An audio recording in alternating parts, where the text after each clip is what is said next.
bagi umat Islam dan juga bagi saya dulu khususnya, mendengar nama Israel itu sangat tidak enak di telinga itu. Benci sekali kami dengan umat Israel dan bangsa. Apa sih yang dipelajari oleh Pak Kurnia Budi ini? Kok lain daripada umat Kristen yang lain? Tidak semudah itu orang Aceh masuk Kristen. Karena dari segi akidah, itu Aceh benar-benar berpegang teguh pada Al-Quran. Di mana dikatakan, Inna dina indallahi Islam. Agama yang benar di sisi Allah adalah agama Islam. Shalom teman-teman, selamat datang kembali di channel Bangke Porohani. Selamat datang bagi teman-teman yang baru mengunjungi channel ini. Terima kasih bagi kalian yang selalu mensupport channel ini dari awal sampai hari ini. Video kali ini kita akan mendengarkan kesaksian full dari seorang putra Aceh yang bernama Effendi. Dia adalah seorang yang dulunya taat kepada agama sebelumnya, tetapi pada akhirnya dia memutuskan hidupnya untuk menjadi pengikut Kristus. Dan dia menemukan kebenaran di sana bahwa hanya Yesuslah satu-satunya jalan kebenaran dan hidup. Kita akan mendengarkan kesaksian bagaimana perjalanan seorang Effendi Usman menjadi percaya kepada Tuhan Yesus sebagai Tuhan dan Juru Selamat. Apakah beliau ini ketika percaya kepada Yesus Kristus sebagai Tuhan dan Juru Selamat dan menjadi Kristen karena suatu hal yang membuat dia tertarik? Kita akan dengarkan setelah yang satu ini. Awal mulainya pengenalan saya kepada agama Kristen itu tahun 2014. Tahun 2014, tapi saya belum masuk agama Kristen. Masih pengenalan, ngintip-ngintip istilahnya. Nah, awal mulanya itu lewat perdebatan di Facebook bisa dibilang. Nah, kebetulan saya punya usaha sapu lidi di Aceh dulu. Walaupun usaha itu jatuh bangun, yang penting saya punya usaha sapu lidi. Nah, waktu itu lagi marak-maraknya film sinetron Tukang Bubur Naik Haji. Saya senang dengan film itu, senang sekali. Jadi iseng-iseng selesai saya sholat asar, ba'da sholat asri, saya buatlah status di Facebook, di akun saya. Insya Allah tahun 2017 tukang sapu naik haji. Kalau di RCTI sinetron Tukang Bubur Naik Haji, saya pun bisa, tukang sapu pun bisa naik haji. Nah, itu banyak sekali orang yang komentar positif yang bisa membuat gairah saya di dalam bekerja itu, muncul gairah saya dalam bekerja, muncul semangat saya sehingga saya tambah giat lagi dalam bekerja. Nah, sehingga komentar-komentar seperti itu membuat saya benar-benar yakin saya bisa naik haji. Akan saya kumpulkan uang sedikit demi sedikit. Nah, lalu tiba-tiba ada orang Batak yang komentar, Boru Silalahi. Padahal saya tidak tahu ya kok bisa muncul beliau di wall saya, di kolom komentar saya. Beliau bilang begini, apa kamu bilang naik haji? Jangan-jangan tahun 2017 kamu ke Israel. Itu bagi kami umat Islam ya. Bagi umat Islam dan juga bagi saya dulu khususnya, mendengar nama Israel itu sangat tidak enak di telinga itu. Benci sekali kami dengan umat Israel, dengan bangsa Yahudi. Nah, lalu saya caci maki Sofi Silalahi ini. Saya hina dia segala macam, segala nama binatang itu sudah saya bilang, sudah saya ucapkan. Tapi yang lucunya, yang sangat membuat saya terkagum-kagum adalah Ibu Sofi ini tidak membalas. Beliau ambil akun saya tanpa komentar satu kata pun, beliau ambil akun saya dimasukkan ke grup Islam bertanya, Kristen menjawab. Kristen bertanya, Islam menjawab. Sampai detik ini grup itu masih ada di media sosial di Facebook. Nah, awal mula pengenalan disitulah. Nah, di grup tersebut itu setiap hari itu terjadi cacian dan makian, baik dari kalangan Kristen mencaci maki orang Islam maupun dari kalangan Islam mencaci maki orang Kristen. Ketika orang Kristen buat status tentang ayat Alkitab, itu saya sudah komentar itu. Saya bilang itu palsu segala macam bla bla bla bla. Nah, bukan ditanggapi dengan baik. Yang Kristen pun bukannya ditanggapi, malah saya dicaci maki. Kamu tahu apa bla bla bla begini segala macam yang tidak menunjukkan bahwa dia ini adalah orang Kristen yang sejati bisa dibilang ya. Nah, sementara sama baik dari saya dulu tidak menunjukkan bahwa saya ini seorang Islam maupun dari kalangan Kristen. Akhirnya bro. Nah, akhirnya singkat cerita, ada seorang bapak yang bernama Pak Kurnia Budi. Saya panggil Abah sekarang beliau. Bapak ini selalu mengikuti tulisan saya di grup Islam bertanya, Kristen menjawab. Beliau ikuti terus. Sekali waktu beliau komentar begini, Mas Pendi, saya tidak melihat ciri-ciri daripada tulisan Anda bahwa Anda ini seorang mantan santri. Sementara dari kemarin-kemarin Anda mengatakan saya ini mantan santri. Tapi kok kata-kata Anda itu sangat kasar. Nah, itu menjadi pukulan bagi saya, Bang. Menjadi pukulan sehingga ketika saya begitu sudah saya mau caci maki beliau, saya menghina beliau tidak pernah balas juga. Sepatah kata pun beliau tidak balas. Cuma beliau bilang, kamu ini aneh ya, kamu bilang mantan santri lah, orang Aceh segala macam, tapi tutur kata kamu, tulisan kamu di grup ini tidak menunjukkan kalau kamu ini mantan santri. Itu menjadi pukulan bagi saya. Sehingga dengan kelemah lembutan Bapak Kurnia Budi ini, hati saya ngomong sama diri saya sendiri, apa sih yang dipelajari oleh Pak Kurnia Budi ini? Kok lain daripada umat Kristen yang lain? Nah, saya tidak mengatakan apa yang dipelajari oleh orang Kristen, karena saya tidak melihat kelemah lembutan daripada orang Kristen. Yang saya lihat sama Pak Kurnia Budi ini, maka hati saya ngomong, apa sih yang dipelajari oleh Pak Kurnia Budi ini kok begitu lembut, tutur katanya, enak dibaca tulisannya, komentarnya segala macam. Sehingga cari tahu lah itu. Sehingga Ini masih bergejolak dalam hati saya. Sehingga iseng-iseng saya ketiklah di Google, saya cari di Google, saya ketik a Bible. Nah, ketika saya ketik a Bible, itu muncul satu ayat. Tidak ada ayat setelahnya, tidak ada ayat sebelumnya. Satu ayat muncul, itu aneh sekali. Akulah jalan kebenaran dan hidup. Tidak ada seorang pun yang datang kepada Bapa kalau tidak melalui aku. Ketika saya menemukan Injil Yohanes 14 ayat 6, saya teringat ketika saya masih di pesantrennya. Di pesantren tidak pernah saya temukan nabi dan rasul, seorang nabi dan rasul yang mengatakan sebagaimana Yesus katakan. Akulah jalan, akulah kebenaran, akulah kehidupan. Tidak ada seorang pun yang datang kepada Bapa kalau tidak melalui aku. Hanya Yesus yang berani mengatakan seperti itu, Yeshua HaMashiach. Sedangkan nabi-nabi yang lain tidak pernah ada satu kata pun, satu ayat pun yang mengatakan hal itu. Nah, pada waktu itu saya berpikir begini, memang benar semua nabi dan rasul itu adalah membawa orang menuju kepada Tuhan, membawa orang menuju kepada surga. Tapi tidak pernah ada satu nabi dan rasul pun yang berani mengatakan sebagaimana Yesus katakan. Nah, ini patut dipertanyakan, ini kenapa? Kenapa hanya Yesus yang berani mengatakan itu? Kalau dia bukan berasal dari surga, kalau dia bukan berasal dari atas. Orang yang berasal dari surga yang tahu jalan ke surga. Sedangkan nabi-nabi yang lain itu berasal dari dunia. Yeshua HaMashiach tidak ada benih dosa, sedangkan nabi-nabi yang lain itulah ada benih dosa karena lahir dari percampuran sperma laki-laki dan perempuan. Sedangkan Yesus kalau dalam Al-Qur'an itu Isa Al-Masih lahir daripada roh Tuhan sendiri. Saya menjadi orang Kristen itu karena Yohanes 14 ayat 6. Ketika saya membaca itu, Tuhan berbicara kepada saya. Saya tidak tahu waktu itu Tuhan berbicara ya. Yang jelas ada suara yang saya dengar dengan sangat jernih, dengan sangat lemah lembut, dengan sangat halus, enak didengar, membuat saya merinding, yaitu suaranya begini. Akulah jalan, akulah jalan, akulah jalan. Setiap saya melakukan aktivitas, saya mendengar suara akulah jalan, akulah jalan. Setiap saya sholat juga saya mendengar suara akulah jalan, akulah jalan, akulah jalan. Ini yang membuat saya percaya kepada Tuhan yang telah diimani oleh umat Kristen, yaitu Yeshua HaMashiach atau Yesus Kristus. Makanya mengimani sekarang Nasrani, ya, Nasrani, iya. Percaya kepada Tuhan. Iya. Oke, yang keempat. Tadi mengenai masalah iming-iming. Oh ya. Ini menarik sekali karena banyak teman-teman saya mengatakan di Facebook ya, waktu saya masih punya akun Avraham Oke, itu banyak sekali komentar teman-teman dari Aceh khususnya, mereka bilang si Pendi ini sudah 4 tahun, waktu itu 4 tahun saya, 4 tahun sudah masuk Kristen. Dia sudah dikasih mobil pastinya, sudah dikasih rumah, kendaraan segala macam, perempuan segala macam. Masuk Kristen itu tidak segampang, masuk Kristen tidak segampang itu. Berarti butuh proses ya, bro? Butuh proses.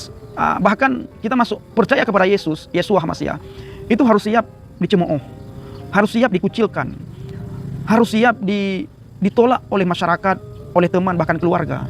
Nah, saya tidak mengalami apapun, iming-iming tidak ada. Cuma satu janji Tuhan. Engkau percaya sama aku, percaya kepada Yesus, maka hidupmu engkau akan memperoleh hidup yang kekal. Surga menantimu. Bahkan Yesus berkata, Yesus berkata, aku datang kepada Bapa menyediakan tempat bagimu. Karena di rumah Bapa aku banyak tempat. Haleluya. Hanya itu janji Tuhan. Tapi kalau janji manusia tidak ada. Bahkan saya ketika masuk Kristen percaya kepada Yesus, itu saya ditolak oleh orang Kristen. Orang Kristen tidak menerima saya. Mungkin mereka masih takut atau bagaimana? Yang pertama sekali mereka takut. Yang kedua, ini orang Aceh tidak semudah itu orang Aceh masuk Kristen. Karena dari segi akidah itu Aceh benar-benar berpegang teguh pada firman Tuhan, pada firman Allah, pada Al-Quran, di mana dikatakan Inna dina indallahi Islam, agama yang benar di sisi Allah adalah agama Islam. Ketika berbicara agama Islam, kami berpegang teguh pada 2 hal. Yang pertama pada Al-Quranul Karim, yang kedua pada hadis. Tapi setelah saya masuk Kristen, ini hebatnya kekristenannya. Kekristenan bukan berbicara masalah agama, tapi kekristenan berbicara masalah kehidupan yang kekal, masalah kerajaan surga. Hebatnya kekristenan apa? Kekristenan hebatnya Alkitab bisa berdiri sendiri tanpa ada berpegang pada kata hamba Tuhan, kata pendeta, kata penginjil, cukup kata Tuhan. Sebelum Anda menjadi seorang Kristen atau Nasrani, apakah Anda tahu tentang Kristen atau Nasrani? Otomatis tahu, tapi tahu sebatas agama. Bahwa Kristen itu agama. Oh, berarti bro sudah tahu sudah tahu. Sebenarnya Nasrani itu mengajarkan tentang kehidupan kekal, bahkan keselamatan. Oh, itu nggak tahu. Itu belum tahu. Belum tahu, bro. Yang tahu ternyata cuma hanya umumnya saja. Umumnya. Bahwa di Indonesia ada agama yang bernama Kristen. Agama Kristen. Tapi Tuhannya orang Kristen, Yesus itu kami tahu, saya tahu. Oke, tahu tentang Yesus Kristus atau Yeshua HaMashiach, tapi tidak tahu secara spesifiknya. Begitu ya, bro, ya? Betul. Awalnya.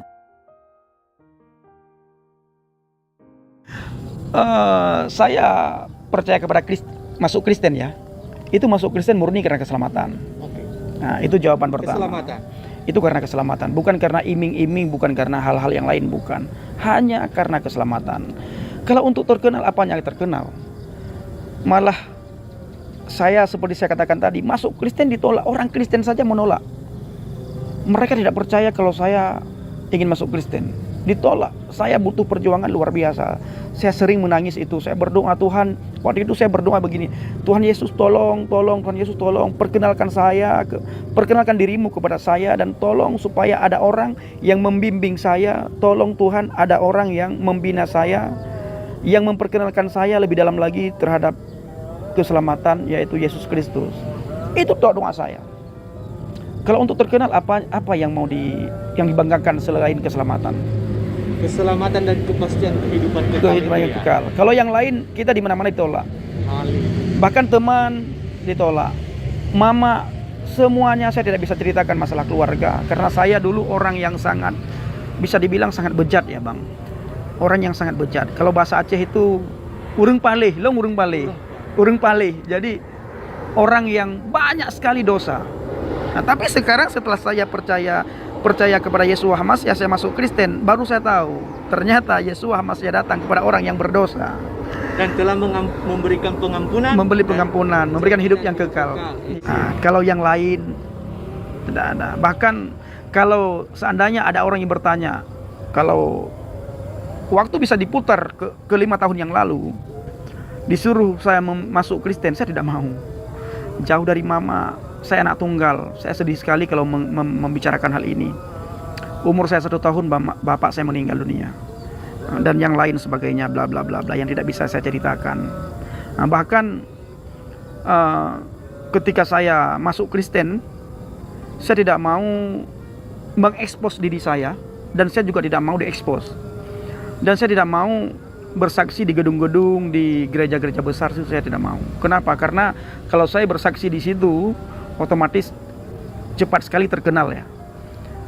Saya lebih suka kemana? Saya lebih suka penginjilan, ke pedalaman, mencari jiwa-jiwa, terutama sekali mu'alaf. Nah, kalau masuk ke gereja, saya seperti saya katakan barusan, saya tidak pernah mengekspos diri saya. Nah, lalu kenapa saya bisa ada di channel di YouTube? Itu karena corona. Saya tidak bisa berbuat banyak, tidak bisa jalan penginjilan, tidak bisa melakukan pelayanan yang sebagaimana mestinya saya lakukan. Sehingga ada teman-teman di pedalaman minta saya untuk buatkan video sehingga bisa menjadi berkat bagi mereka. Maka saya muncul di YouTube. Yohanes 14 ayat 6 itu kunci bagi saya. Nah, kenapa seperti itu? Yohanes 14 ayat 6, ketika saya merenungkan Yeshua HaMasyiah atau Yesus Kristus, itu bukan saja begini. Tuhan bukan, ketika saya merenungkan Yohanes 14 ayat 6, Tuhan bukan saja menciptakan dunia ini, menciptakan isinya, termasuk menciptakan kita manusia, tetapi Tuhan juga bertanggung jawab kepada kita supaya kita bisa sampai ke surga. Yohanes 14 ayat 6. Dia turun ke dunia manusia, dia ambil rupa manusia, menjadi manusia yang sempurna, tidak tercacat oleh karena kesalahan dan dosa. Dosa tidak bisa menjamah dia, maut pun tidak akan bisa menyentuh dia, tidak berkuasa kepadanya. Dan dia menunjukkan jalan kepada kita menuju kepada Bapa, bertemu dengan Bapa face to face hanya melalui Yesus Kristus, Yeshua HaMasyiah. Bahkan dia mengajarkan kepada kita bagaimana hidup benar, segala macam, sehingga tidak melenceng ke kiri dan ke kanan. Menurut Anda, apakah Isa yang dituliskan dan yang diceritakan pada keyakinan Anda sebelumnya tidak meyakinkan Anda pada kepercayaan yang Anda jalani atau yakini waktu itu? Enggak. Yesus dengan Isa Al-Masih, Yeshua HaMasyiah dengan Isa Al-Masih, Yesus Kristus dengan Isa Al-Masih itu berbeda pribadi bagi saya ya. Walaupun ada sebagian orang mengatakan itu sama, bagi saya itu beda banget. Yang pertama, namanya sudah beda. Lahir segala macam, ibunya segala macam, tempat segala macam itu sudah berbeda. Bahkan di dalam Al-Quran, di satu ayat dikatakan wa ma qataluhu wa ma salabuhu. Engkau tidak membunuhnya Isa Al-Masih dan engkau tidak menyalibnya Isa Al-Masih. Tetapi di ayat yang lain, Al-Quran juga mencatat, Salamu alayya, salam sejahtera atasku, aina wulidtu, di mana aku dilahirkan, wa aina amitu, di mana aku mati, wa ma'athu hayyan, dan di mana aku dibangkitkan. Nah, ini menunjukkan di mana aku mati atau di mana aku wafat, itu kan berarti dia pernah mati. Nah, sementara ayat yang lain dia tidak dibunuh. Wa ma qataluhu wa ma salabuhu, engkau tidak membunuhnya dan engkau tidak menyalibnya. Isa Al-Masih diangkat ke surga. Kalau Isa Al-Masih diangkat ke surga, kenapa dalam ayat yang saya bacakan tadi dia mengalami mati? Di mana hari kesejahteraanku dilahirkan, aku mati dan aku bangkit. Nah, itu terjadi. Nah, makanya bagi kami itu Isa Al-Masih, waktu saya masih Islam dulu, adalah Isa Al-Masih itu Nabi dan Rasul yang ke-24 sebelum Nabi Muhammad SAW, Khatamul Anbiya. Itu yang pernah Anda yakini dan Yang pernah saya yakini dulu. Demikianlah kesaksian dari saudara kita Effendi Usman yang sudah menerima Yesus sebagai Tuhan dan Juru Selamat. Dan kita tahu perjalanan hidupnya tidak ada hal yang membuat dia terpaksa dalam mengiring Tuhan. Dia menemukan kebenaran itu sendiri di dalam Yesus Kristus. Kita lihat dia tidak hanya sekedar menjadi percaya kepada Yesus sebagai Tuhan dan Juru Selamat, melainkan menjadi pemberita Injil bagi setiap orang yang mau mendengarkan. Mari teman-teman terus hidup di dalam kasih karunia Tuhan, dan hanya satu-satunya jalan kebenaran dan hidup yang ada di dalam Yesus Kristus. Bagaimana menurut kalian? Silahkan tulis di kolom komentar, tetapi tetap menggunakan kata-kata yang sopan. Terima kasih, Tuhan Yesus memberkati. Salam kepo rohani.